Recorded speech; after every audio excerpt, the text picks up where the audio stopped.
Assalamualaikum warahmatullahi wabarakatuh.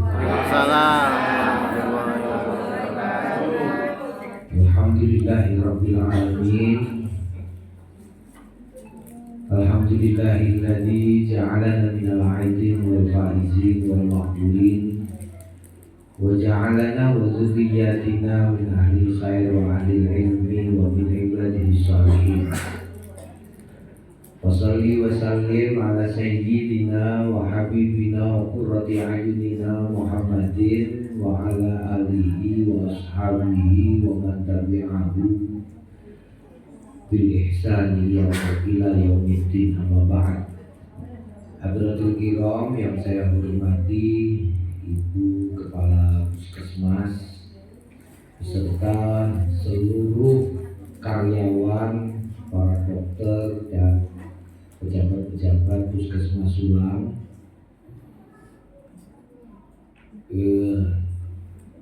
Saya tadi pas dengan sambutan Bu, saya terus agak kaget karena saya curiga si Jalal ini sudah pegawai sini. Yang berkabar ini seragamnya biru sama Jalabari gitu. Makan bareng orang Bali.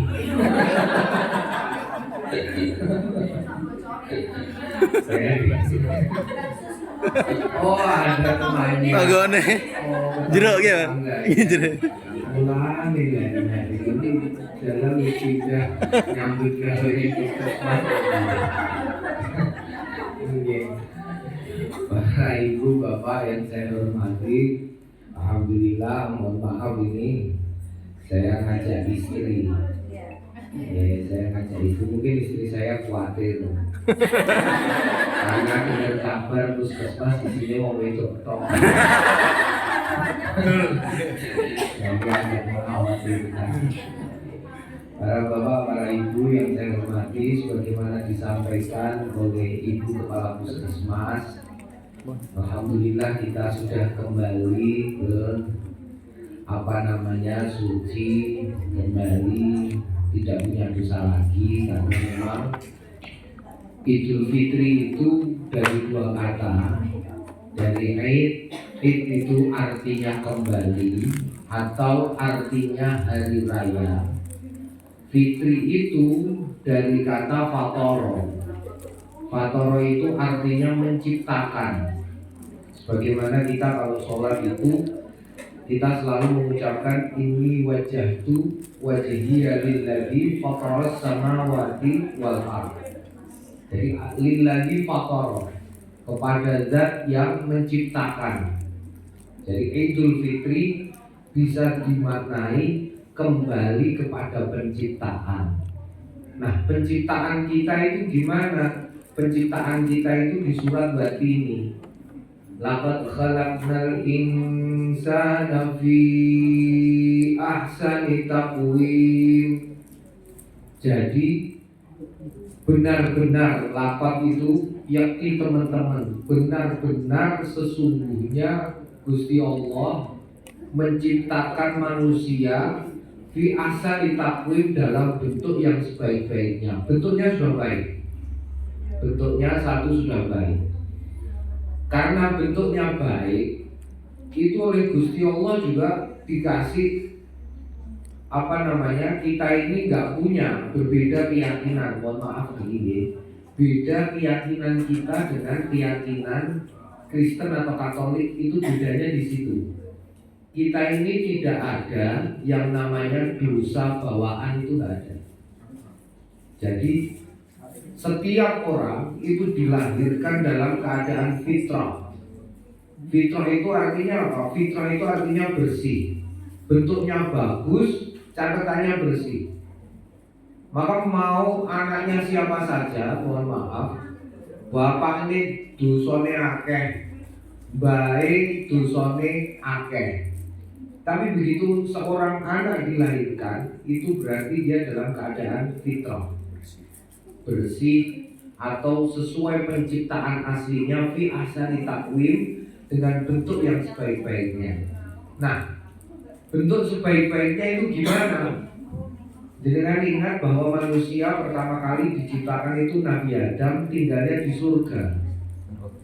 Berarti setelan kita ini, setelan kelahiran kita lahir di dunia itu setelan ahli surga. Amin. Setelannya setelan ahli surga. Jadi nggak ada orang yang diciptakan untuk neraka, itu nggak ada. Jadi diciptakan untuk surga karena manusia pertama itu diciptakan di surga. Maka ini juga menjelaskan beberapa hal karena ini semuanya berkutat di bidang kesehatan, urusannya biologi.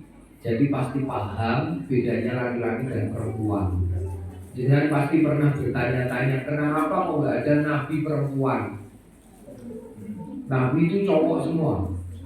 Nabi dan Rasul itu cowok semua, nggak ada perempuan. Kenapa? Salah satunya menurut saya, salah satunya adalah karena perempuan itu sudah menjaga tanggung jawab yang besar, sehingga tidak ditambahi lagi tanggung jawab. Apa itu? Tanggung jawab kelahiran. Jadi kalau Nabi Adam diciptakan di surga, berarti manusia itu hanya bisa manusia itu hanya bisa dibikin dengan kondisi yang sama dengan surga. Maka kalau jenengan tahu, perutnya perempuan itu disebut dengan namanya Gusti Allah. Rahim itu dari kata rohim. Rohimun bismillahirrahmanirrahim. Disebut dengan namanya Gusti Allah. Satu-satunya bagian manusia yang disebut dengan namanya Gusti Allah itu ya perutnya perempuan. Maka perempuan itu harus menjaga surga, menjaga proses penciptaan. Makanya perempuan itu, mohon maaf, perempuan itu yang pakai segel. Cowok itu gak ada segelnya, Pak. Gila. Yang punya segel itu perempuan. Segel itu hanya boleh dibuka dengan ucapan angkah tuka wazawaj tuka maktubataka itu. Karena ini surga. Makanya manusia perempuan itu gak ada yang jadi nabi. Ini yang pertama. Yang kedua, kalau sudah bersih, kita ditambahi lagi dengan halal bihalal. Halal bihalal itu maksudnya dosa itu kan ada dua. Dosa kesalahan sama Gusti Allah dan kesalahan kepada sesama manusia. Meskipun semua orang ini pasti masuk surga. Man qala la ilaha illallah dakhala jannah. Barang siapa sudah pernah mengucapkan la ilaha illallah pasti masuk surga. Nah ini yang kadang-kadang salah pikir. Alah mesti mlebu swarga ae kok. Santai.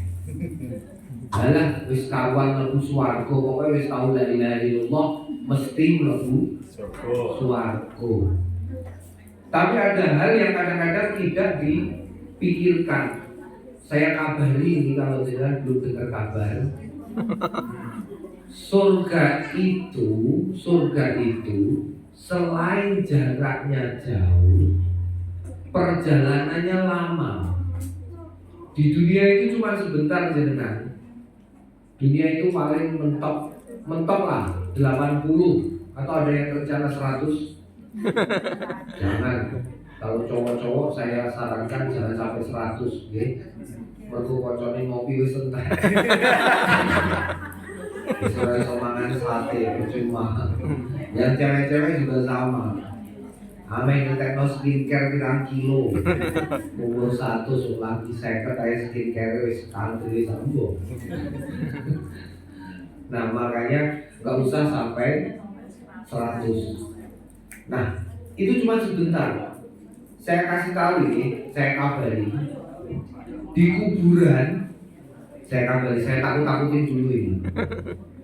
Di kuburan itu nanti kita nunggu sampai kiamat. Sampai kiamat. dalam keadaan hidup. Jangan salah nih, di kuburan itu hidup, di kuburan itu hidup, jadi nggak mati. Di kuburan hidup, nunggu dikeluarkan dari kuburan itu nanti kiamat. Nah sekarang saya nanya dulu, biasanya orang-orang nanya kok bisa hidup, buktinya apa? Buktinya macam-macam. Saya tidak perlu terangkan. Tapi caranya hidup itu beda dengan di dunia. Ini ibu-ibu yang bidan pasti sudah paham. Kalau saya nanya, bayi di dalam perut mboknya itu hidup atau mati? Hidup. Hidup ya? Makan atau enggak? Makan. Enggak lah. Jadi itu bidan kok gak ngerti. Kalau bayi itu makan di dalam perutnya ibu, petengin mbok entek kan. Kok ora yo dipangan petengin mbok entek. Malesu. Enggak makan tapi mendapatkan zat makanan. Iya kan? Mendapatkan zat makanan meskipun tidak makan. Artinya sifat kehidupannya berbeda. Iya kan? Indranya sudah hidup belum di dalam perut? Sesuai umur kehamilan. Ya, sesuai umur kehamilan. Tapi pada dasarnya hidup. Hidup kan? Nggih, buktine jajal mawon. Mungkin kalau ngecek pasien ini dengan bapaknya teko kok muni wah gantuk duit mancal-mancal. Iya.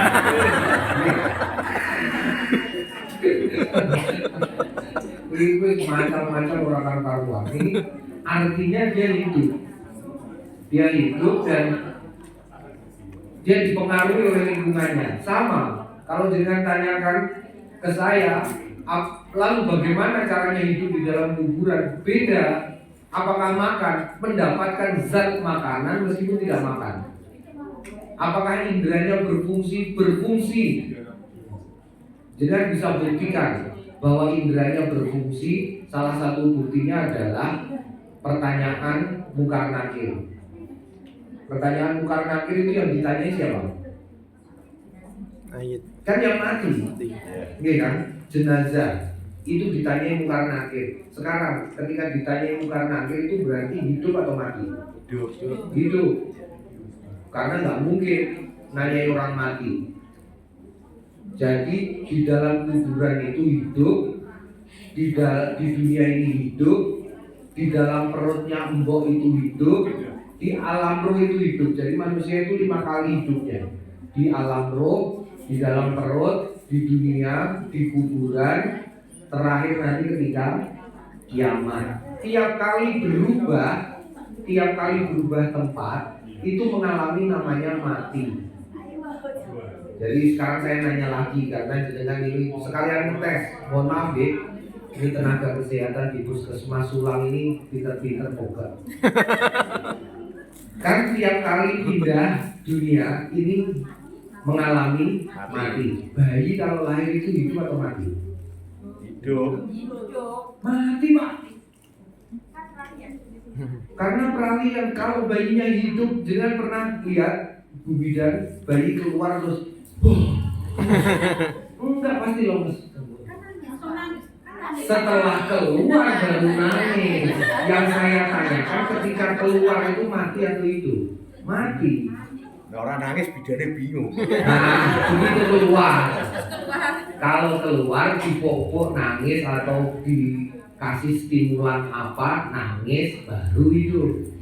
Ya kan? Nah, itu membuktikan bahwa tiap kali beda itu akan mengalami mati. Dan cuma sebentar. Semakin kesini semakin lama. Jadi Wahid No itu ketika keluar itu ada yang ya kos-kosannya suwe. Karena saya bayangkan Bu, kalau tidak dalam kondisi mati ketika keluar itu repot juga. Dan mau kecepet kok wis arep. Ora yo, nek urip ora yo depan. Artinya ketika keluar itu mati. Nah, itu hanya sekitar 1 jam sampai ya berapa lah yang lebih tahu. Mati itu juga begitu, hanya 24 jam. Mati itu cuma 24 jam, setelah itu hidup lagi. jenazah. Jadi mati dengan nggak usah takut banget, jadi mati itu cuma 24 jam. Setelah itu nanti begitu diselekin, Mbak Mudin bilang, Mas, sampean sudah pindah, itu bangun. Jadi sebenarnya bidan sama Mudin itu profesinya sama, murid wong mati. Jadi dipopok nanti kuburannya itu, jadi pernah layar kan? Itu kan dipopok sama Mbak Mudin. Mas, Mbak, jenengan sudah pindah dunia, itu dibangunin. Ketika bangun ditanyain. Nah itu di kuburan. Nah itu lama. Hidupnya itu lama. Sekarang saya tanya. Jenengan kalau pergi ke Jakarta, kira-kira bisa ngoni 10.000 wani kok? Kawani. Wani. Kenapa? Jalan Perjalanannya jauh dan kita nggak ngerti apa yang akan terjadi dengan kita, ya kan? ya. Jangan tanya sama Mas Kaji. Kemarin pas pergi haji sama kilo Mas. Wani, Pak. Kalian wangi orang lu mau kaji sama 10.000 tok. Tidak berani. Kenapa? Karena lebih jauh dan lebih lama. Sekarang jenengan nekat hidup di dalam kubur itu lama sekali. Jadi kalau jenengan tidak berbekal, ya bahaya, nggak logis. Jadi meskipun nantinya masuk surga, tapi jenengan tidak berbekal untuk kehidupan di alam kubur, itu namanya orang nekat. Meskipun jenengan dapat kiriman, Jangan tanya aja yang sudah punya anak-anak kuliah atau mondok di luar kota. Ketika pulang keluar kota, berani nggak dicontek di kawannya ATM toh? Gak wani, mesti tetap ini cuma berupa bis, ya kan? Ya. Kita juga begitu. Nanti ketika mati, meskipun ono tonggone tahlilan, ono tonggone kirim dongo, baiklah nggak apa-apa. Tapi kita mesti tetap punya bekal sendiri. Itulah kenapa kita harus melakukan hal-hal baik di dunia. Itu yang kedua. Yang ketiga, nanti bangun kiamat. Kiamat itu, jenengan kira-kira menurut jenengan kiamat itu berapa hari? Hari Jumat. Sedih apa? Enggak. Saya kabari, yang namanya kiamat itu terjadi selama 50.000 tahun. Dan kita harus hidup. Orang kok kita mati enggak? Jadi begitu di trompet, ya kira-kira suaranya begitu lah ya. Saya juga belum pernah. Mati semua. Begitu mati semua, nanti ditiup lagi. Bangun semua. Setelah bangun, selama 50.000 tahun kita akan mengalami yang diberitakan oleh Quran. Gunung meletus, tabrak-tabrakan, kita kebingungan. Itu selama 50.000 tahun. Ini yang menjadikan kenapa halal bihalal itu menjadi penting. Kenapa? Karena di Quran ada Yauma idzi yasdurun nasu ashtatan liurau a'malahum. Itu ada kata-kata yauma idzin, ketika hari kiamat nanti yasduru, manusia dikeluarkan dari dalam kuburannya. Yasdurun nasu ashtatan, rombongan. Jadi gak dewean. Jadi kalau ada orang gak punya kumpulan baik, saya kabari bahaya. Berarti konco. Iya, begitu keluar dia mau sama siapa? Jadi harus punya kumpulan baik. Kumpulan baik itu apa? Kumpulan yang nanti ketika kita bangun, kita bisa ketemu lagi. Dan yang paling baik itu apa? Kumpulannya Kanjeng Nabi. Lah Kanjeng Nabi itu dikumpulkan bersama dengan satu keluarganya, yang kedua dengan pewarisnya. Al ulama warasatul anbiya. Ulama itu pewaris para nabi. Makanya harus punya kumpulan, makanya halal bihalal ini ngumpul ke. Nah, yang disebut dengan berkumpul itu memang mungkin tidak hanya secara fisik, tapi yang pasti itu secara hatinya. Orang itu kalau hatinya nggak dekat, meskipun fisiknya dekat, itu ya jauh. Orang itu kalau hatinya dekat, meskipun fisiknya jauh, itu ya tetap dekat. Buktinya banyak lah buktinya. Jangan kan punya bukti sendiri-sendiri. Kadang-kadang kalau tangganya omahnya plek omah, tapi beras orang ngerti. Kenapa? Karena hatinya jauh. Ya kan? Nah, ini kumpulan. Kumpulan. Jadi nanti kita keluar, ngumpul terus jalan lagi sampai ke surga. Makanya saya kepingin mengingatkan dua hal saja untuk semuanya yang hadir. Yang pertama, orang caranya beribadah. Dengan fitrah itu kan ada dua. Fitrah itu inni ja'ilun fil ardi khalifah, gantian. Ini tadi. Karena kita nanti akan gantian. Hari ini mungkin jenengan, besok beberapa tahun lagi pasti bukan jenengan yang ada di sini. Itu artinya gantian. Yang kedua, kita itu disuruh untuk beribadah. Cara beribadah itu berbeda-beda. Jadi beda antara satu orang dengan orang yang lain. Jadi jangan disamakan. Mohon maaf, saya kabari orang alim, orang yang ahli ilmu itu ibadahnya yang paling bagus dan ganjarannya banyak itu yang ngajar, nggak ada yang lain. Jadi kalau misalnya saya kemudian kakean sholat, kakean wiridan, kemudian saya tidak mengajarkan ilmu, itu saya salah. Ganjaran itu sidik. Itu orang alim.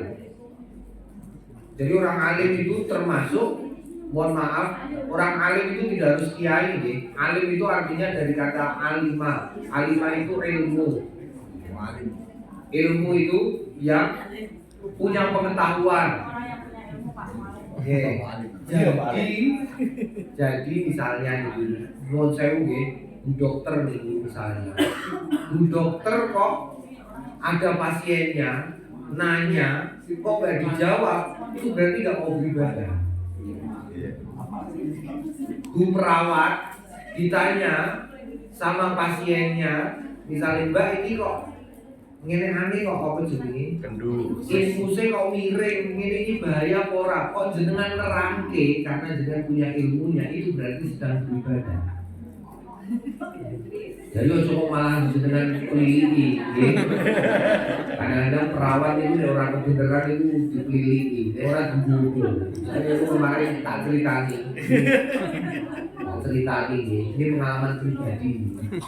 Kemarin itu saya periksa kesehatan ke rumah sakit, tak sebut lah, pokoknya ono untuk cek kesehatan. Wis tak kandhani, Bu, karena saking sibuknya mungkin, Bu, kula niki rodok wedi jarum. Niki mboten napa-napa, niki cepet kok dipendet tok. Niki nggih dikencengi ben ora patek krasa. Dikencengi. Bareng dicoblos. Ora metu getah. Yo dicoblos ora metu getah. Kalau orang dokter dosen, dome juga ikut. Wah, itu ada takan dari. Mulai itu buka di rumah. Aduh, itu awal, tapi karena takut. Gitu. Jadi kadang-kadang begitu. Jadi karena alim, misalkan itu alim, punya ilmunya. Ajarkan itu, nggak apa-apa ini nanti cuma nyari. Tapi kalau nggak tahu seperti saya karena nggak tahu, yang saya pikirkan kan ibu orang coba saya tahu kan kayak separuh morayo. Ini alim. Yang kedua muta'alim. Muta'alim itu artinya murid. Murid itu yang paling bagus belajar. Ibadah yang paling tinggi ganjarannya akeh, dilipat-lipatkan. Maksudnya ibadah itu yang dilipat-lipatkan. Itu kalau mau belajar. Itu muta'alim. Jadi kalau ada anak kecil atau jenengan sendiri, karena ini posisi ini sebenarnya bisa gonta-ganti Pak. Jenengan di sini mungkin alim, nanti mungkin ketika pulang jenengan posisinya menjadi kota alim, santri, jadi jenengan ngaji dan seterusnya. Itu ibadah yang paling tinggi. Kenapa ibadah yang paling tinggi? Saya kabarin, ini biasanya bapak-bapak itu biasanya gak gelem nekani pengajian. Alasannya cetok. Alasannya tak takoni, kenapa Pak? Kenapa yang biasa pengajian malah ibu-ibu? Ngeten Pak, kula niku nek tenggene kantor, tenggon penggawean niku pun diceramai kalih Bos. kepala. Mungkin kula nek mulai tekan omah diceramai lalu kula waktu yang tersisa kok nekani pengajian jenengan ramai. Warep kula. Kalau biasanya yang datang-datang itu kebanyakan ibu-ibu. Nah, ini sebenarnya caranya orang sebenarnya itu enak menurut saya nih. Jadi murid itu enak kenapa? Karena nggak ngapa-ngapain, Menerima. ya kan? Seperti jenengan itu loh. Jenengan itu kan enak. Jenengan pernah nggak sholat raweh 1 jam? Yakin saya. Gak pernah. Setengah jam tidak musola. Tidak musola Pak. Tidak musola suwi. Setengah jam, apalagi 1 jam. Apalagi 1,5 jam. Jadi saya kabari. Dengan duduk di sini ini tadi mulai jam 11. setengah 12 atau katakan setengah 12 saja. Kita nanti selesai jam misalnya 1:30 misalnya. Setengah 3 sampai setengah 3 baru pulang. Temu di sini. Sarate temu ngaji. Itu jenengan ganjarannya sama sholat taraweh itu lebih banyak jenengan. Taraweh itu paling pol sunnah. Sholat taraweh itu sunnah. Idul Adha, Idul Fitri sunnah. Poso Senin Kemis sunnah. Ganjaran sunnah. Sekarang tolabul ilmi fardhotun ala kulli muslimin wa muslimatin. Sunnah sama fardu itu tinggian mana ganjarannya? Fardu. Nyari ilmu itu fardu. Jadi ganjarannya luwih akeh. Mongko padahal enak mana jenengan tarawih sama ngaji? Ngaji. Enak ngaji lah. Berwono. Oke, ini ngomong sampai kacang. Kayaknya ngomong nanti kesel. Kadang-kadang campur ngantuk lagi. Utawa campur keras hati kacang. Utawa kadang-kadang update status. Lagi ngomong duri. Pengajiannya orang jelas orang apa-apa yang penting statusnya ngaji. Terus aktif. Wow, keren sekali deh. Oke kan? Itu ganjarannya gede. Coba jangan sholat sambil makan nggak jadi. Tidak bisa. Nggak bisa. Jangan puasa selfie. Ayo, bisa nggak? Nggak bisa. Jangan selfie terus bilang puasa nih, nggak bisa. Makanya ibadah paling enak itu ngaji, ta'alim itu. Karena ganjarannya itu fardu. Fardu itu berarti setara dengan sholat. Itu yang kedua muta'alim. Yang ketiga walin. Walin itu ketika, mohon maaf, walin itu karena jenengan ini kerja, jenengan juga walin pada saat yang sama. Walin itu artinya orang yang menguasai hajat hidup orang lain, itu namanya walin. Ibadahnya yang paling top apa? Meladeni orang, melayani. Makanya dulu ada Pak, dulu ada perintah dari Kapolres, entah siapa ya Kapolresnya itu, diperintahkan untuk semua jajarannya wajib hari Jumat ikut ngaji Keleteng. Jadi polisi-polisi itu Jumat ngaji Keleteng, pakai seragam, banyak sekali. Dimarahin sama Mbah Mus. Sampean itu wali. orang yang menguasai hajat hidup orang lain. Jadi kalau waktunya sampean melayani orang kok jenengan justru Ngaji. ngaji, itu gantung ganjaran. Sama Bu, Pak, saya ingatkan, jenengan wayahe puskesmas buka, wayahe pelayanan pasien kok malah sholat duha, blas ora ono ganjarane.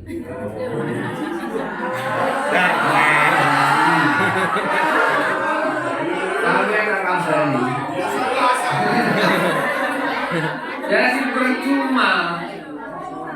Kalau jenengan nggak percaya sama saya, bukti yo sampean yo ngono wae. Padahal kan sholat duha, sholat pengen duit gitu. Biasanya sholat pengen rokaat, pengen bolak-balik, berbino wis doa tapi utangnya tetap pakai. Ya macam orang kampung. Paham ya? Jadi harus sesuai kecuali misalnya memang waktu istirahat. Beda lagi. Jadi ini yang agak berbeda, ya, agak pemahamannya. Makanya teman-teman guru itu, ada teman saya guru di sekolahan itu tiap jam 8 mau ada jam ngajar atau enggak, tak lihat dia selalu ke musola. Ketika saya tanya, yo enggak dulu. Mau Pak ini kalau musola ada 2 jam lagi. Duha. Kata koi akhirnya tak mental sampai sebenarnya duha wah tagihan akeh itu. Orang karo duha itu ora mati rasane ngene. Lah tagihan yo wis entek saiki. Oh tambah. Ya karena tidak pada tempatnya. Gusti Allah itu nggak suka orang yang dolim. Dolim itu menempatkan sesuatu tidak pada tempatnya. Jadi walim itu orang yang melakukan pelayanan. Oke, jadi ini diingat-ingat. Jenengan kok poso Senin Kemis, terus pelayanan mencuca-mencucu. Oh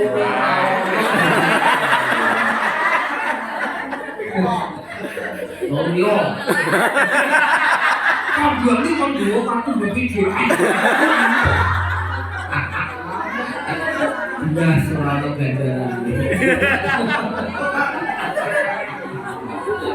Ini mohon maaf karena apa? Boleh tidak pada teman. Jadi ini pelayanan wali. Jadi ada waktunya dengan menjadi wali. Berikutnya alim, muta'alim, wali. Terus kemudian yang ketiga abid. Abid itu tukang ibadah. Siapa itu? Orang yang sudah selesai. Jadi dia temu-temu dapat duit. Biasanya yang pakai saya buat contoh itu pensiunan.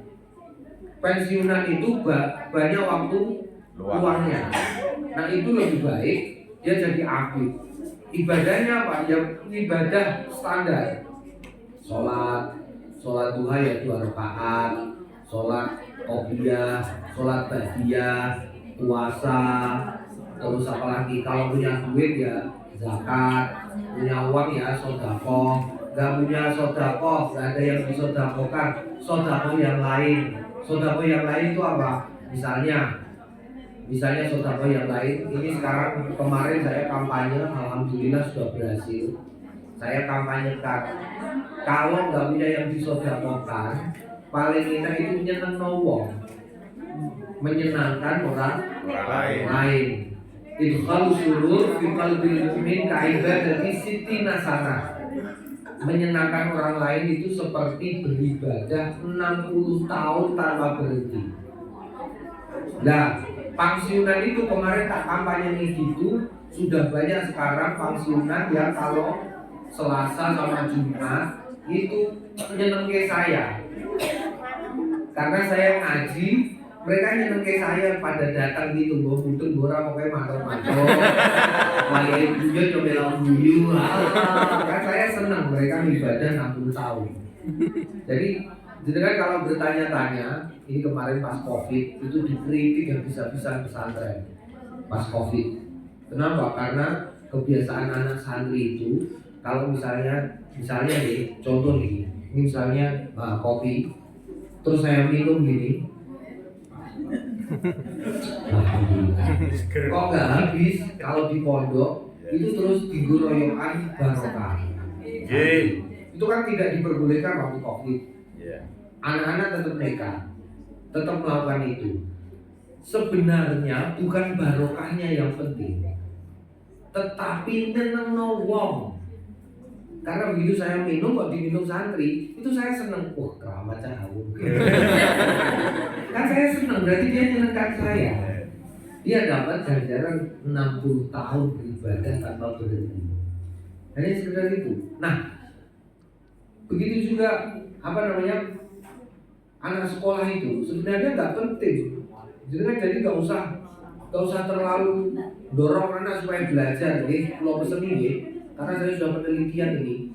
Kemarin saya penelitian kecil-kecilan dengan pertanyaan kenapa perempuan setelah menikah lebih cepat tua daripada laki-laki.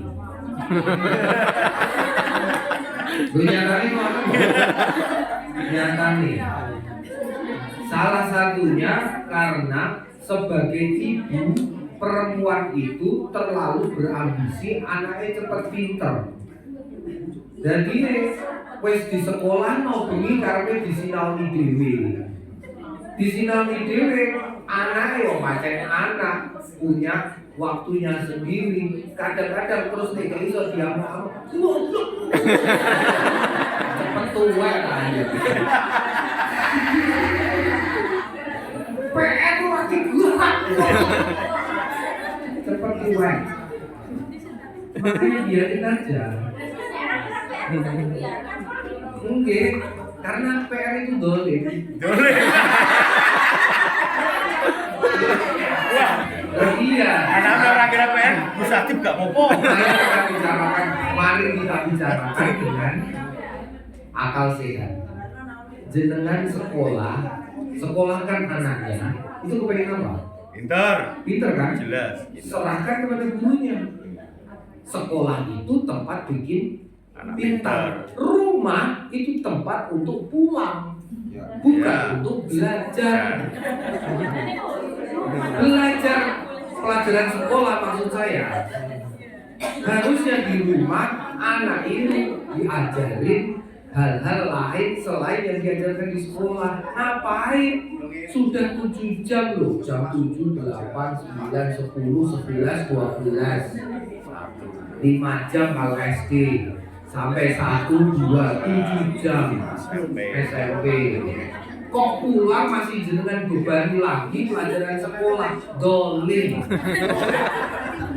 Wis ora usah kira PR. Dolim.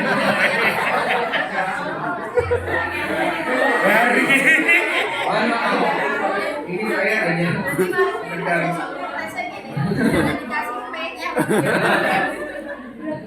jadi kemarin saya diajak ngomong sama wali kelas anak saya, karena kalau sekolahnya anak saya sudah saya kasih tahu, saya tidak perbolehkan PR.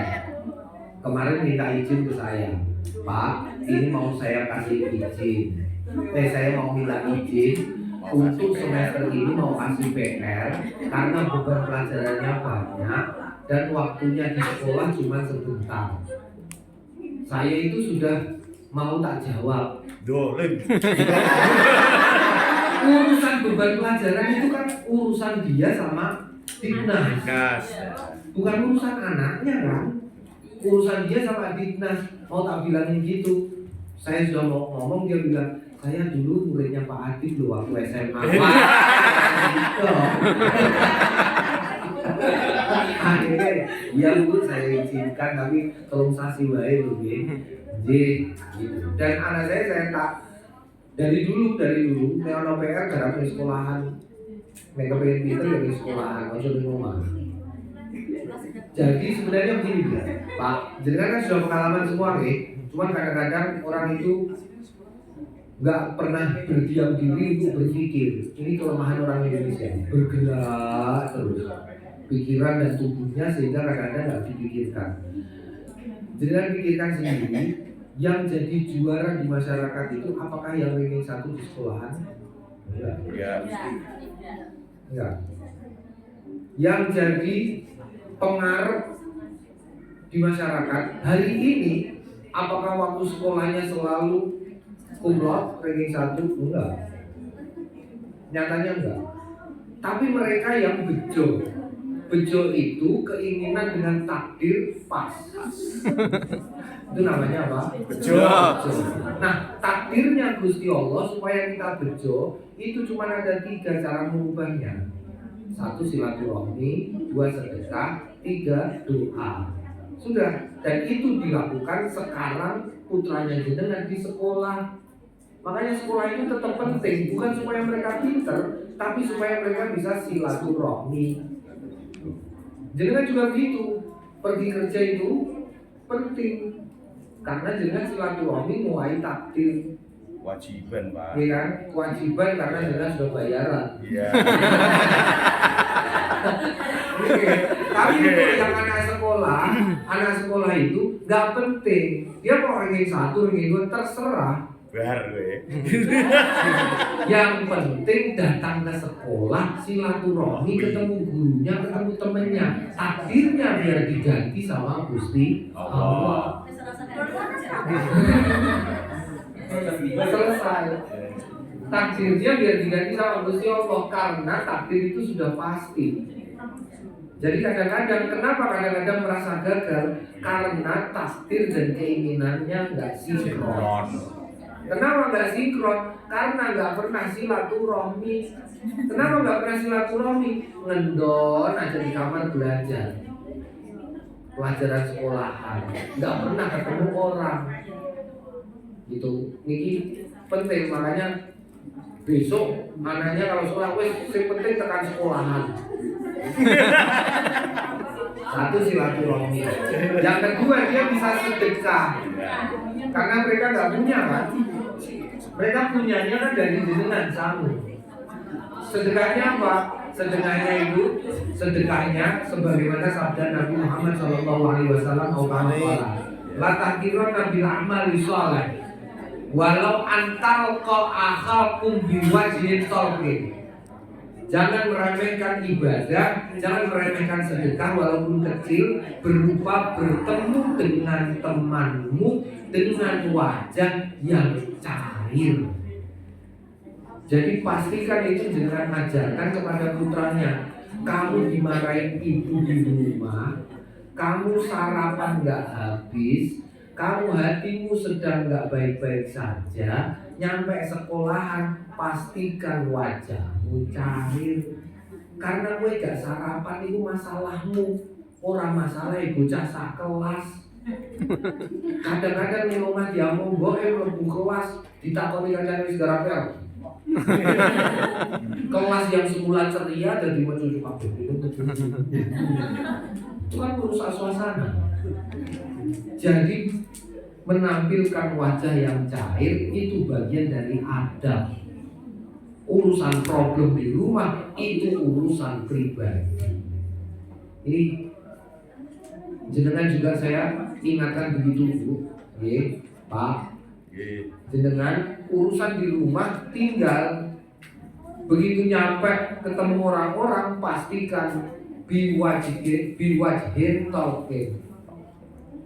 Wajah yang ceria, cair, wajah yang cair. Meskipun tidak ketemu ya memang cucu terserah,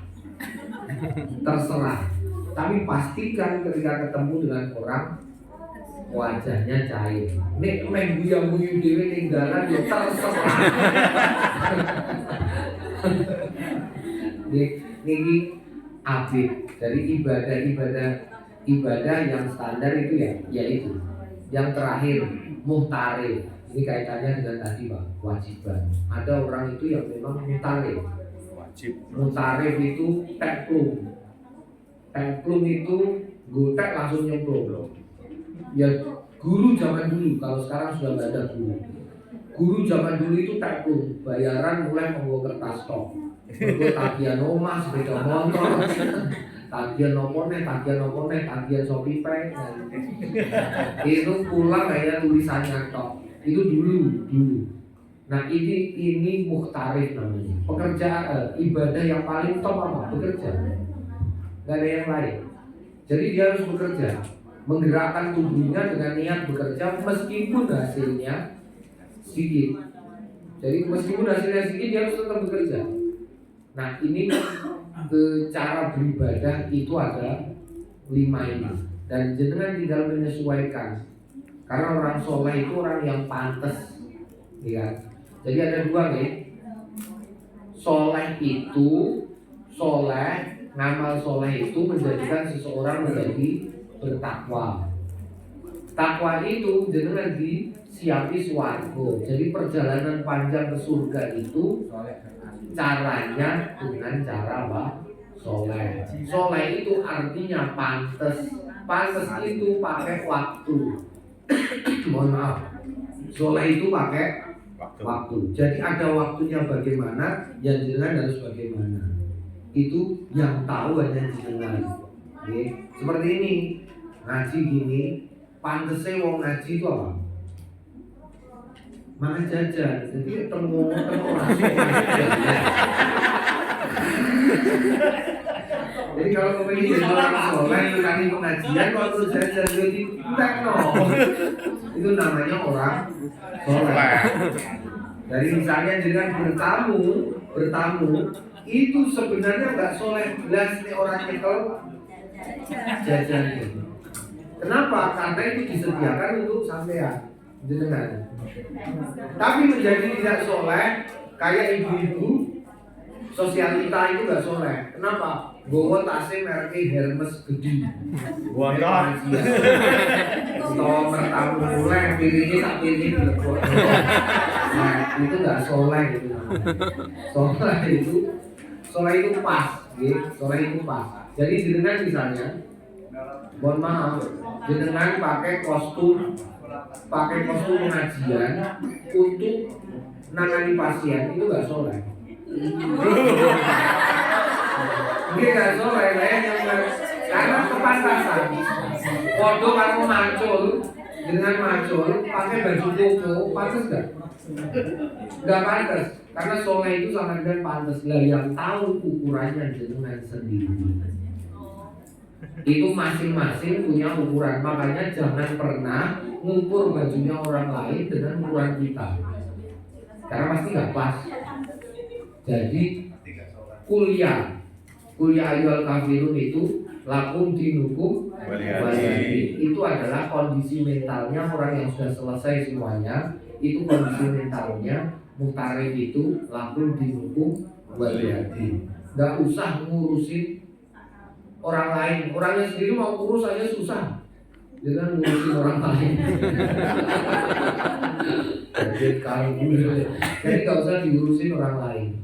Nah, para bapak dan ibu yang saya hormati, itu 5 hal yang jenengan tinggal menyesuaikan. Jadi tidak selamanya ibadah itu harus dalam bentuk puasa. Tidak selamanya ibadah itu yang disebut ibadah itu dalam bentuk sholat. Tidak selamanya dalam bentuk zakat. Tidak selamanya dalam bentuk umroh atau pergi haji, tidak selamanya. Jadi masing-masing punya cara beribadah sendiri-sendiri. Yang pasti Pak, Bu, pantas sama sekali-kali di-restart. Ini kan dosanya sudah selesai semua ya. Alhamdulillah. Kita punya resolusi lah, bikin resolusi ya. Untuk setahun ke depan sampai Ramadan. Kemarin ikut berdoa enggak? Biasanya orang. Makanya berdoa nih, mumpung ini masih Syawal, berdoa Allahumma la taj'al hadza akhir hadina itu. Sudah kalau kemarin berdoa insya Allah sampai tahun depan puasa kita masih ketemu lagi dalam keadaan sehat walafiat. Amin. Nah, saya pesan saya satu, bikin resolusi setahun ke depan ganti dosa yang lain. Masih banyak dosa-dosa yang lain. Jangan sama terus. Dosa kok podo terus itu berarti gak kreatif. Jadi kalau setahun kemarin dosanya tinggal sholat, ya ganti, besok jangan tinggal sholat. Ganti yang lain, misalnya tinggal atau misalnya tinggal ngerasani wong, ngerasani wong. Jadi kalau kemarin dosanya wis ngerasani terus, tahun ini gantilah, jangan ngerasani, cari dosa yang lain, apa hijau sandal di masjid, apa masih banyak dosa-dosa. Ya. Jadi yang agak kreatif, karena orang sebodoh-bodohnya orang itu, sebodoh-bodohnya umat Kanjeng Nabi itu yang kecokot dari lubang yang sama. Kecokot dari lubang yang sama. Nah, dalam bahasa yang gampang, jangan mengulang dosa yang sama. Cari dosa-dosa. Maria lagi. Bukan Maria, saya serius. Jadi dosa yang sudah dilakukan jangan dilakukan lagi sekarang. Cari yang lain. Jadi misalnya kok dosa ini biasanya dosa pegawai. Kalau saya ini dosanya pegawai karena tadi sudah disebutkan kewajiban. Dosanya pegawai itu adalah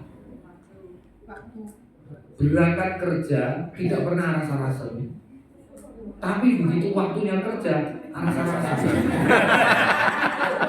Mangkate itu rasa-rasa begitu wayahe bukan kantor minjer utawa apa bariku terus turu digoleki ning musala biasane ning musala yo gak ono nek ono gak ono di WA dipateni kok nek setengah papat wae pinjerne lagi ketok mau digoleki yo itu dosanya pegawai dosa bukan kok soal bayarannya berkah atau nggak berkah tapi itu dosa. Yes, jadi bekerja ya bekerja. Cuma karena ini saya mau kampanye mulai tahun ini saya mau kampanye satu. Yes. Kampanye satu puasa itu kepinginan. Menurut saya kadang-kadang kepinginan itu dengan enaknya itu enaknya kalau sebelok. Enaknya cuman sebentar. Maka Pak, Bu, dengan semuanya ini pegawai dan alhamdulillah saya lihat sudah enak. Dengan ingat-ingat, tadi saya sudah bilang dua hal fitrah itu kita gantian.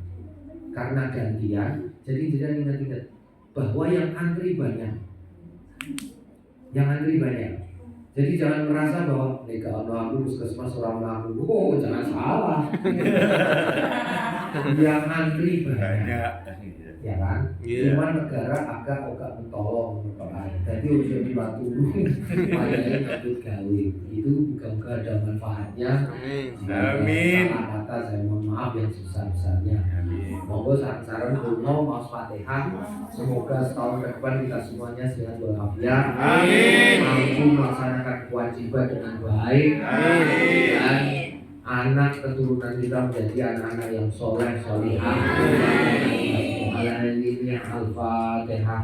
Bismillahirrahmanirrahim. Alhamdulillahirabbil alamin.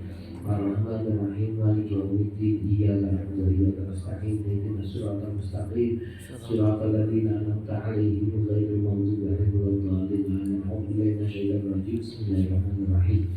Alhamdulillahirabbil alamin. Subhanalladzi anzala 'izza wa khala bi subhanallahi ta'ala bil majdi wa takarrama bi subhanallahi la yamliku tasbihu wa subhanallahi subhanalladzi 'izza wa karramina. Nas'aluka an tusalli ala sayyidina Muhammad wa ala alihi wa sahbihi wa barik innaka ala kulli syai'in qadir. Allahumma taqabbal minna siyamana wa qiyamana wa qur'ana sujudan wa tarawihana wa tilawatina. Allahumma taqabbal siyamana wa qiyamana wa qur'ana sujudan wa tarawihana wa tilawatina wa jami'a a'malina fi syahrina Ramadan. Allahumma innaka 'afuwwun 'aliyyun tuhibbul 'afwa fa'fu 'anna. Allahumma inna nas'aluka al-'afwa wal 'afiyata daimatan fid din wad dunya wal akhirah. Rabbana atina nuran wa fil innaka 'ala kulli syai'in qadir. Rabbana atina fid dunya hasanah wa fil akhirati hasanah wa qina adzabannar.